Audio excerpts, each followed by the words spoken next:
Everyone, welcome back to my channel. कैसे हैं आप सभी। आज हम पढ़ने वाले हैं माइक्रो इकोनॉमिक्स। तो माइक्रो इकोनॉमिक्स का जितना भी टॉपिक्स हैं, मोस्ट ऑफ द टॉपिक्स हम वीडियो का में कवर करने वाले हैं, ठीक है। और इसका आज है फर्स्ट पार्ट, ठीक है। वैसे ही इसका सेकंड पार्ट, थर्ड पार्ट आते रहेंगे। वैसे ही बाकी जो पार्ट्स हैं उन सबको मैं डिस्क्रिप्शन बॉक्स में डाल दूँगी, तो आप वहाँ से भी देख सकते हैं, या फिर कमेंट बॉक्स में डाल दूँगी उन सबके लिंक भी, ठीक है। तो आज है हमारा पहला पार्ट। और मान लीजिए अगर आप सेकंड पार्ट, थर्ड पार्ट भी देखते हैं तो फिर सारे पार्ट एक साथ कंप्लीट कीजिए, मतलब पहले फर्स्ट, सेकंड, थर्ड, तो आपको रिलेट कर पाएंगे आप जो भी न्यू टॉपिक्स आते रहेंगे, ठीक है। तो अगर आप हमारे चैनल पे न्यू हैं तो फटाफट से कर लीजिए सब्सक्राइब हमारे चैनल को, और वीडियो पसंद आई तो लाइक कर सकते हैं। जाते टाइम अपने वैल्यूएबल कमेंट्स ज़रूर दें, ठीक है। चलिए स्टार्ट करते हैं। सबसे पहले तो माइक्रो इकोनॉमिक्स में हम पढ़ने वाले हैं जो कंसेप्ट है डिमांड का, वो किसने दिया है? वो दिया है एल्फ्रेड मार्शल ने 1890 में, ठीक है। उनकी एक बुक आई थी प्रिंसिपल्स ऑफ इकोनॉमिक्स, ठीक है, उसमें दिया है। जो ये मैं आपको पढ़ाऊँगी ये यूजीसी जो नेट एग्ज़ाम में आता है उस टाइप से है, ठीक है। उस टाइप से मैंने इसके नोट्स बना रखे हैं अपने खुद के। इसमें हम बहुत ज़्यादा डेप्थ में नहीं जाएंगे, इसमें हम टू द पॉइंट यहाँ पे बात करने वाले हैं, ठीक है। जो डिमांड है वो एक फ़्लो कंसेप्ट होता है, ठीक है। डिफरेंस बिटवीन अगर हम करें डिमांड में चेंज में और क्वांटिटी डिमांड में चेंजेस का मतलब दोनों के बीच में क्या मतलब होता है। डिमांड में जो चेंजेस आते हैं वो इसीलिए आते हैं due to any factor other than price, that is income, taste, price of other goods, ठीक है। मतलब प्राइस को छोड़ के बाकी जो चीज़ें हैं उन फैक्टर्स की वजह से डिमांड में चेंजेस आते हैं। जैसे कि इनकम है, टेस्ट है, प्राइस किसी अदर गुड्स का बढ़ गया तो हमने किसी और गुड्स की डिमांड कर दी, ठीक है। हमारी इनकम बढ़ गई तब हमने पहले हम कुछ और गुड, जैसे कोई इन्फीरियर गुड लेते थे, अब हम थोड़ा सा सुपीरियर गुड लेने लग गए। हमारा टेस्ट चेंज हो गया, पहले हमारा टेस्ट कुछ अलग था अब अलग हो गया। तो ये सब चीज़ों की वजह से भी हमारा डिमांड में चेंजेस आते हैं, ठीक है। अब नेक्स्ट साइड में जो डिफरेंस है वो है क्वांटिटी डिमांडेड चेंजेस। अब क्वांटिटी में जो डिमांड में चेंजेस आते हैं वो इसलिए आते हैं ड्यू टू प्राइस ओनली, मतलब सिर्फ प्राइस में चेंजेस। अगर आपका मान लीजिए कोई पर्टिकुलर गुड है, उसका जो प्राइस है वो बढ़ जाता है, ठीक है। तो हम जो क्वांटिटी से होता नहीं कि आपने देखा होगा, नॉर्मली भी आप करते हैं इकोनॉमिक्स को, तो आप जितना ज़्यादा अपनी रियल लाइफ में यूज़ करेंगे उतना ज़्यादा आपको समझ में आएगा। जैसे पहले हम लोग 1 kg आलू लेते थे, मान लीजिए 10 रुपये में, ठीक है। 10 रुपये में हम 1 kg आलू आ जाता है। अब क्या है, जो प्राइस है वो बढ़ के 20 रुपये हो गया उसी का। तो अब क्या हम लोग 1 kg लेंगे? नहीं, अब हम कहेंगे नहीं, हाफ़ kg ही हमें दे दीजिए, या फिर जितना हमें सफिशिएंट है उसके हिसाब से ही हम लेंगे, कोई भी हो सकता है। तो हम क्या करते हैं कि जैसे किसी चीज़ का प्राइस बढ़ता है तो हम उसकी क्वांटिटी डिमांड जो होती है वो कम कर देते हैं, ठीक है। सिंपल सा लॉ है, ऐसे समझिए इसको। उसके बाद जो लॉ ऑफ डिमांड है ये भी एल्फ्रेड मार्शल ने दिया है, ठीक है। लॉ ऑफ डिमांड बोलता है कि जो प्राइस और क्वांटिटी, ठीक है, मतलब प्राइस जो है कमोडिटी का और जो क्वांटिटी डिमांडेड है उसके बीच में क्या होता है, इन्वर्स रिलेशनशिप होता है, ठीक है। जैसे ही किसी का कोई कमोडिटी का प्राइस बढ़ता है वैसे ही जो क्वांटिटी डिमांडेड होती है, ठीक है, वो क्या होता है, कम हो जाती है। और अदर थिंग्स रिमेनिंग कांस्टेंट, बाकी जो चीज़ें हैं उन्हें हम कांस्टेंट लेके चलेंगे। प्राइस कम होता है किसी कमोडिटी का तो क्या होता है कि इसकी जो क्वांटिटी होती है वो बढ़ जाती है। किसी भी मान लीजिए बोलते हैं कि जैसे होता है ना सीज़न में, जैसे एप्पल्स मान लीजिए सस्ते हो गए, उनका सीज़न है, अगर सीज़न नहीं है तो वो बहुत महंगे बिकते हैं, और अगर सीज़न है तो थोड़े से प्राइस जो होता है वो उनका कम हो जाता है। तो हम क्या कर देते हैं, क्वांटिटी डिमांडेड को बढ़ा लेते हैं, थोड़ा क्वांटिटी और ले लेते हैं, ठीक है। ये सब चीज़ें होती हैं। डिमांड जो शेड्यूल होता है, डिमांड शेड्यूल का मतलब कि होता है कि जब हम टेबलर जो प्रेजेंट, मतलब टेबल के फॉर्म पे जब हम लॉ ऑफ जो डिमांड है उसको हम प्रेजेंट कर रहे हैं, टेबलर प्रेजेंट मतलब टेबल के फॉर्म पे, ठीक है। चाहे इंडिविजुअल में कर रहे हैं या फिर इंडिविजुअल को दिखाने के लिए कर रहे हैं, इंडिविजुअल की डिमांड को दिखाने के लिए कर रहे हैं, या फिर चाहे मार्केट की डिमांड को दिखाने के लिए कर रहे हैं, टेबल में हम इसको प्रेजेंट करेंगे। डिमांड कर्व क्या होता है? डिमांड का मतलब कर्व से ही पता चल रहा है कि आपको यहाँ पे कुछ ग्राफिक है, मतलब यहाँ पे कुछ ग्राफिक से हमें पता रिप्रेजेंटेशन किया जा रहा है। इंडिविजुअल या फिर मार्केट को हम ग्राफिकली रिप्रेजेंट करेंगे लॉ ऑफ डिमांड से, ठीक है। तो उसे हम डिमांड कर्व कहते हैं। आप चाहें तो इन सारे जो भी मैं आपको पढ़ा रही हूँ सबके आप नोट्स बनाना चाहते हैं, शॉर्ट नोट्स, तो वो भी बना सकते हैं। ये जो इकोनॉमिक्स है ये मोस्टली कॉम्पिटिटिव एग्जाम्स के हिसाब से बनाई गई है, जहाँ पे टू द पॉइंट के बारे में बात किया है। यहाँ पे बहुत ज़्यादा लंबा चौड़ा के बारे में बात नहीं किया है। अगर आपको लंबा चौड़ा बहुत ही ज़्यादा चाहिए तो ऐसा कोई वीडियो चाहिए तो आप पर्टिकुलर कोई टॉपिक जो आपको समझ में नहीं आया है वो आप कमेंट बॉक्स में डाल सकते हैं। तो उसी पर्टिकुलर टॉपिक के ऊपर मैं एक लेंथी वीडियो बना दूँगी जिसमें मैं उसे अच्छे से एक्सप्लेन करूँगी, क्योंकि माइक्रो इकोनॉमिक्स बहुत मतलब कि एक बड़ा चैप्टर है, ठीक है। उसका पर में पूरा का पूरा एक वीडियो में कवर या फिर पार्ट्स में भी कवर बहुत उससे मतलब मुश्किल हो जाएगा, ठीक है। तो इसीलिए आपको क्या करना है कि अगर आपको लगता है कि कोई पर्टिकुलर टॉपिक समझ में नहीं आया है तो उसको आप कमेंट बॉक्स में डाल देंगे, ठीक है। उसके ऊपर मैं एक पूरा फुल लेंथ वीडियो बना दूँगी, ठीक है। वैसे हम जो पढ़ रहे हैं अभी माइक्रो इकोनॉमिक्स, वो हम पढ़ रहे हैं कॉम्पिटिटिव एग्जाम्स के में जो जैसे आता है जिसमें MCQ टाइप्स आता है उसके लिए पढ़ रहे हैं, ठीक है। या फिर कह सकते हैं कि मेनली हम UGC नेट के लिए पढ़ रहे हैं, ऐसा भी हम किसको कह सकते हैं। चलिए स्टार्ट करते हैं। तो जो स्लोप ऑफ डिमांड कब होता है वो कैसा होता है, फ्रॉम लेफ़्ट टू राइट रहता है। जैसे कि मैंने छोटा सा डायग्राम बना रखा है यहाँ पे, एक प्राइस लेवल हो गया, नीचे हम इनकम दिखा दिया, ठीक है। लेफ़्ट टू राइट होता है और डाउनवर्ड स्लोपिंग होती है, ठीक है। डाउनवर्ड स्लोपिंग वाला कर्व होता है। अब है नेक्स्ट है कि reasons for downward sloping demand curve, क्या क्या रीजंस होते हैं जिसकी वजह से जो डिमांड कर्व है वो डाउनवर्ड स्लोपिंग है। पहला रीज़न है इनकम इफेक्ट, ठीक है। इनकम इफेक्ट में क्या है कि जैसे ही प्राइस कम हुआ रियल इनकम हमारी बढ़ जाती है, परचेजिंग पावर हमारी बढ़ जाती है, ठीक है। किसी भी चीज़ का प्राइस कम होता है तो हम अब पहले से क्या कर सकते हैं, उसको और ज़्यादा ख़रीद सकते हैं, ज़्यादा क्वांटिटी में ख़रीद सकते हैं, ऐसे कह सकते हैं हम लोग। तो हमारी से क्या रियल इनकम बढ़ गई और हमारी परचेजिंग पावर भी बढ़ गई। तो अब हम क्या करेंगे, हम अपना डिमांड भी इंक्रीज़ कर देंगे, ठीक है। ये तो हो गया प्राइस इफेक्ट, इसकी वजह से जो डिमांड का है वो डाउनवर्ड स्लोप होता है। सेकंड है सब्स्टिट्यूशन इफेक्ट। सब्स्टिट्यूशन इफेक्ट में क्या होता है, प्राइस जो है अगर किसी कम्युनिटी का कम हो जाता है तो गुड क्या होता है, चीपर हो जाता है एज़ कम्पेयर टू अदर, ठीक है। अदर गुड के कंपैरिजन में वो गुड जो होता है वो चीपर हो जाता है और डिमांड हम उसकी क्या कर देते हैं, इंक्रीज़ कर देते हैं। उसके बाद है third law of diminishing marginal utility. Law of diminishing marginal utility का एक पूरा कंसेप्ट है जो कि हम आगे जाके पढ़ेंगे, ठीक है। मतलब थोड़ा सा बता देती हूँ। जैसे हम किसी चीज़ का कंजप्शन करते रहते ज़्यादा करते रहते हैं, एक टाइम के बाद उसकी जो यूटिलिटी होती है वो डिक्रीज़ करने लग जाती है, ठीक है। पहले इंक्रीज़ होती है फिर डिक्रीज़ करने लग जाती है। इसका एक प्रॉपर डायग्राम है जो कि हम बाद में जाके देखेंगे।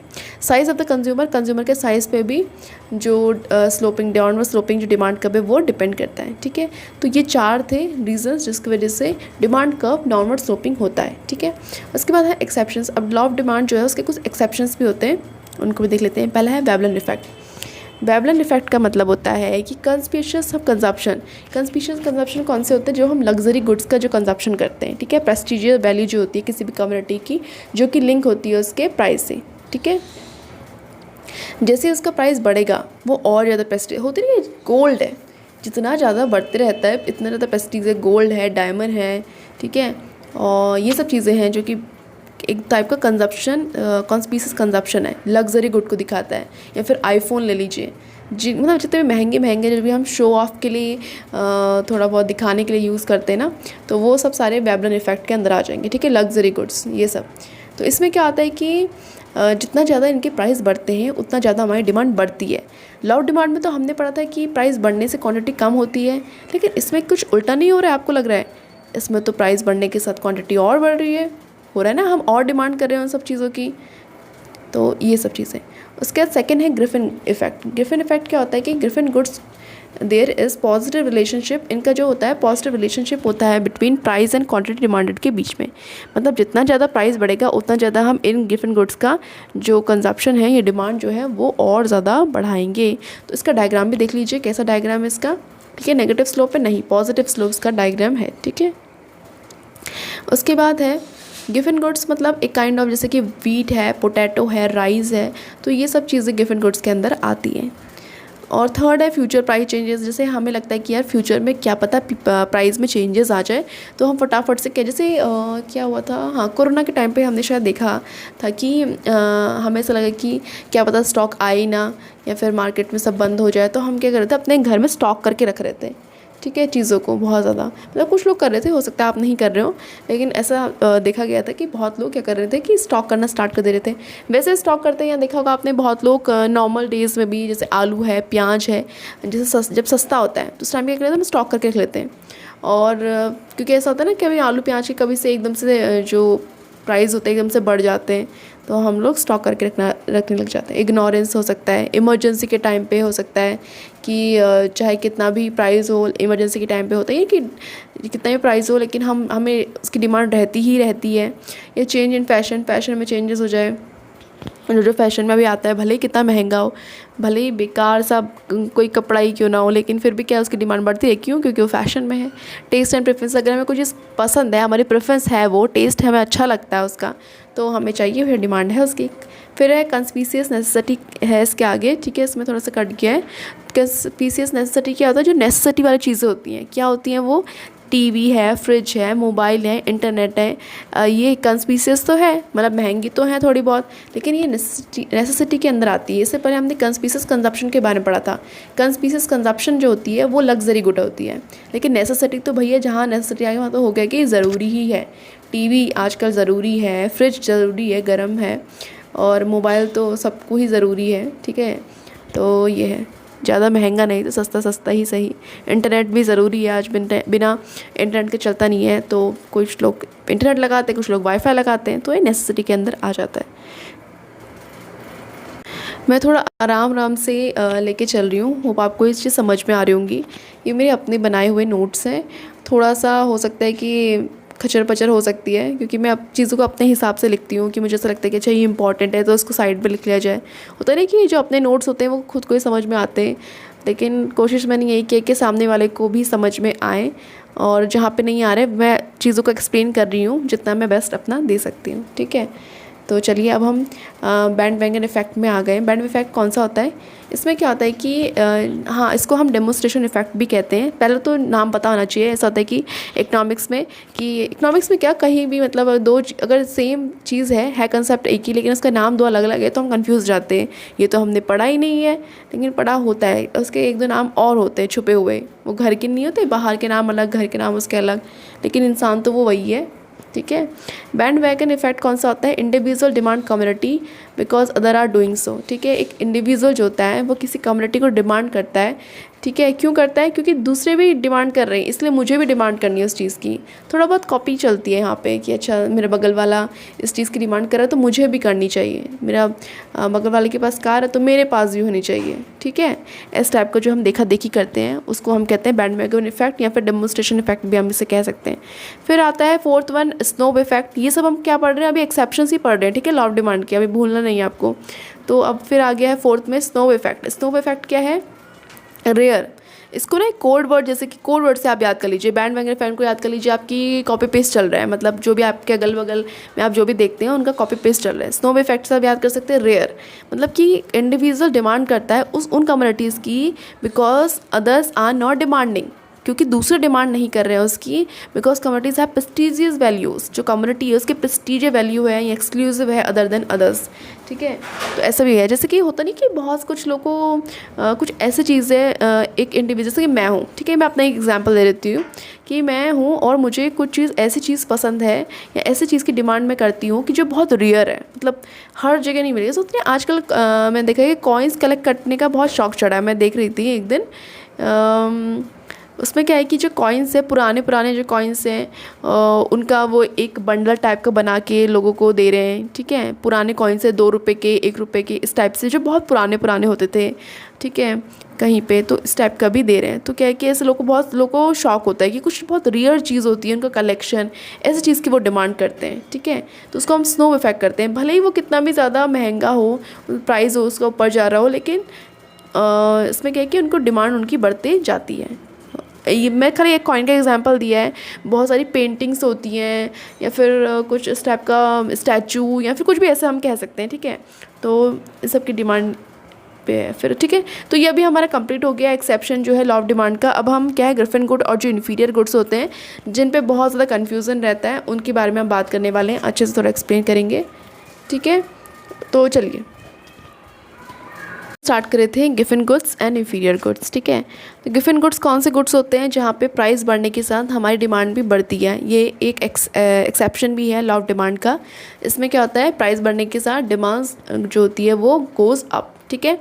इसमें क्या आता है, ये एक्सेप्शन है लॉ ऑफ डिमांड का। इसमें जो कर्व बनता है वो अपवर्ड स्लोप कर्व बनता है, ठीक है। पहले हम सिर्फ ग्रिफिन गुड के बारे में बात करेंगे, फिर हम सिर्फ इन्फीरियर गुड्स के बारे में बात करेंगे, ठीक है। ऐसे करके हम समझेंगे, क्योंकि दोनों एक साथ लेके चलेंगे थोड़ा कन्फ्यूजन हो जाएगा। तो सिर्फ अभी हम बात करें गिफिन गुड्स की, तो आपका ध्यान सिर्फ यहीं पे होना चाहिए। गिफिन गुड्स कौन से होते हैं, एग्जाम्पल के उसमें ले रहे तो वीट, पोटैटो, राइस, ये थोड़े इसमें एग्जाम्पल्स हैं, ठीक है। फिर जो डिमांड कर्व होता है इसका पॉजिटिव स्लोप होता है, अपवर्ड स्लोप कहें चाहे पॉजिटिव स्लोप कहें। आपको पता होना चाहिए कि अपवर्ड स्लोप आ गया, यानी कि अच्छा अपवर्ड स्लोप होता है तो अब पॉजिटिव आ गया तो उसमें कन्फ्यूज़न नहीं हो रहा है, पॉजिटिव अपवर्ड स्लोप दोनों, ठीक है। मतलब कि जो कर्व बनता है उसका वो स्ट्रेट लाइन बनता है, ठीक है।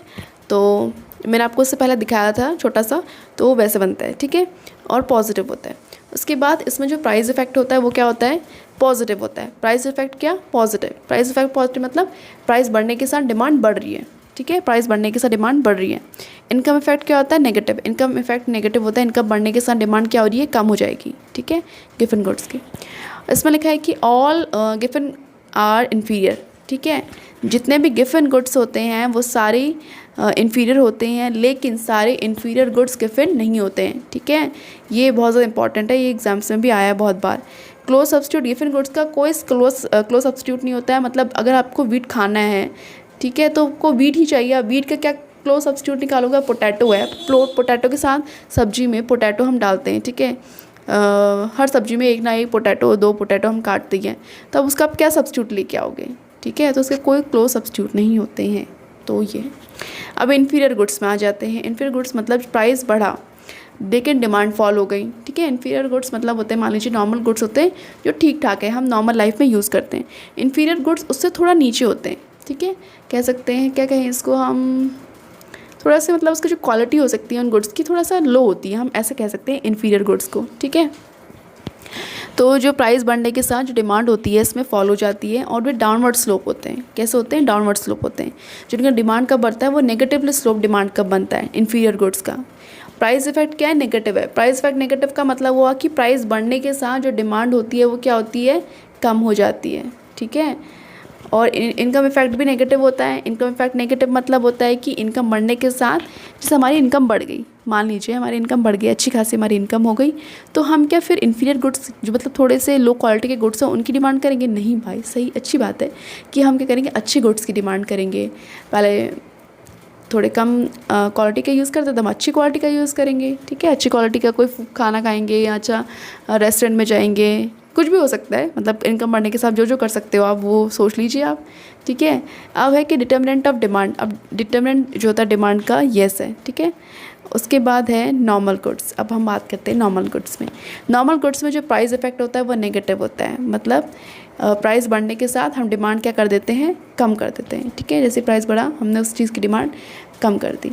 और इनकम इफेक्ट क्या होता है, पॉजिटिव होता है। इनकम पॉजिटिव मतलब इनकम बढ़ने के साथ हम जो डिमांड है इनकी और ज़्यादा इंक्रीज़ करते हैं, ठीक है। नॉर्मल गुड्स की कम तो नहीं कर देते। नॉर्मल गुड्स जैसे कि जो हम नॉर्मल डेली लाइफ में खाते हैं, सब्जी हो गई, दाल हो गई, ये सब नॉर्मल गुड्स के अंदर आते हैं जो कि हम लोग नॉर्मली खाते ही हैं, ठीक है। इन सबको लेके चलेंगे। अब नीचे है फैक्टर्स। एक साइड फैक्टर्स है, एक साइड उनका रिलेशनशिप है डिमांड के साथ, कैसा फैक्टर के साथ रिलेशनशिप है, ठीक है। ये हम लास्ट करेंगे आज, ठीक है, वीडियो, क्योंकि थोड़ा सा लंबी हो गई है, क्योंकि आपको डिटेल एक्सप्लेनेशन दे रही हूँ और आराम आराम से समझा रही हूँ ताकि थोड़ा जल्दीबाजी ना हो। अगर आपको लगता है कि ये बहुत आराम हो गया है तो इसीलिए इसको 1.5x पे भी आप देख सकते हैं, ठीक है। तो ये फैक्टर्स क्या है, taste and preferences of demand, income of people, ठीक है। टेस्ट और प्रेफरेंस के बेसिस पे जो डिमांड होती है वो पॉजिटिव है, और इनकम जो पीपल है उसमें भी डिमांड पॉजिटिव है। मतलब इनकम बढ़ने के साथ हम डिमांड भी बढ़ा देते हैं अपनी। टेस्ट हमारा कोई चीज़ का अच्छा लगता है तो उसके साथ प्रेफरेंसेस हमें किसी चीज़ प्रोडक्ट का अच्छा लगता है या कॉमोडिटी का अच्छा लगता है तो हम डिमांड बढ़ा देते हैं, प्लस मतलब बढ़ा देते हैं। चेंज इन प्राइस, अगर हमें लगता है कि किसी पर्टिकुलर गुड का प्राइस में चेंजेस हो गए हैं या प्राइस ज़्यादा हो गए तो हम उसको सब्स्टिट्यूट ढूंढ लेते हैं, ठीक है। सब्स्टिट्यूट की जो डिमांड है उसको इंक्रीज़ कर देते हैं। जैसे मान लीजिए कॉफ़ी का जो है उसका प्राइस बढ़ गया तो उसका जो सब्स्टिट्यूट है टी, उसका हम डिमांड बढ़ा देते हैं। और जो कॉम्प्लीमेंट होते हैं उसमें जो डिमांड होता है हम कम कर देते हैं। मतलब किसी पर्टिकुलर गुड है जिसका प्राइस बढ़ जाता है तो हम उसकी डिमांड जो है वो कम कर देते हैं, ठीक है।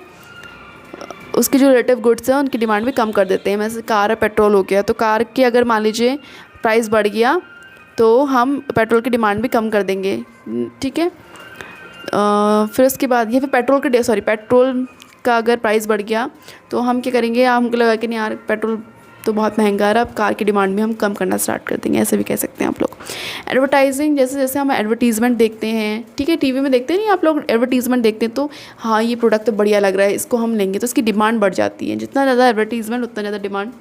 फ्यूचर एक्सपेक्टेशन अबाउट प्राइस, ये हमने अभी पढ़ा है एक्सेप्शनल लॉ ऑफ डिमांड पे कि फ्यूचर एक्सपेक्टेशन होती है कि हाँ पर्टिकुलर चीज़ का प्राइस बढ़ जाएगा, तो हम क्या करते हैं उसकी फटाफट से डिमांड करना लग जाता है कि या कहीं फिर हमें महंगा ना मिलने लग जाए। जैसे आलू प्याज का मैंने एग्जांपल दिया था, हम लोग स्टोर करके रख लेते हैं, तो ये है। ठीक है, तो होप आपको वीडियो पसंद आई होगी। पसंद आई तो आप इसे लाइक करिए, हमारे चैनल को सब्सक्राइब करिए, नोटिफिकेशन बेल आप ऑन कर दीजिए। वैल्यूएबल कमेंट्स अपने कमेंट बॉक्स में देना बिल्कुल बिल्कुल बिना भूलें। ठीक है, so thank you so much and all the best from my side to all the peoples. Thank you.